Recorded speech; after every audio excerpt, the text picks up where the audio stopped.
why your BMI isn't telling you the whole story when it comes to your weight, and a new look at the impact of falling vaccination rates around the globe. But first, Dr. Frank McGeorge is here with a reminder that water isn't the only option when it comes to staying hydrated. That is exactly right, Ty and Kimberly. So we tend to reach for water to quench our thirst, but studies find milk might actually keep us hydrated longer.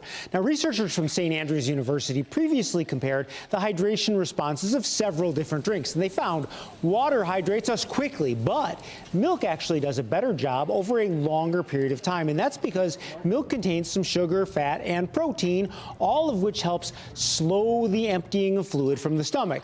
Milk also contains a little sodium, which acts like a sponge holding water in the body. Now, it's estimated that routine vaccinations have prevented the deaths of about 154 million children worldwide over the past 50 years. But according to a new report, there has been a backslide, allowing for the growth of some diseases. In fact, the study published in the medical journal The Lancet reveals slowing vaccination efforts and, in some cases, reversals of progress. An international vaccination advocacy group says more than 100 countries saw declines in essential childhood immunizations from 2010 to 2019. Now, that set the table for outbreaks of polio, diphtheria, and yellow fever. Experts say the COVID pandemic, political factors, and vaccine misinformation have all contributed to the decline in vaccinations. Now, finally, is BMI a bad test?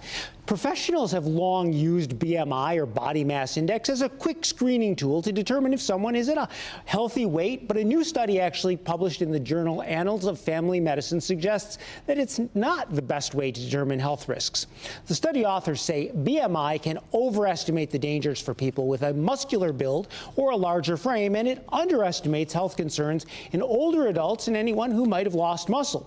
The researchers say bioelectrical impedance analysis, or BIA, may be a more accurate approach. That actually uses weak electric currents to measure not only the percentage of body fat, but also lean muscle mass as well as water weight. Well, that doesn't sound too easy to determine versus doing the BMI, but I don't know. Well, so not exactly, because BMI is actually more of a math problem. Right. BIA, you do need a device that has that technology built in, but they're becoming more commonplace. Is it one of those things that you hold, like if you've seen them, like a little device you could put your...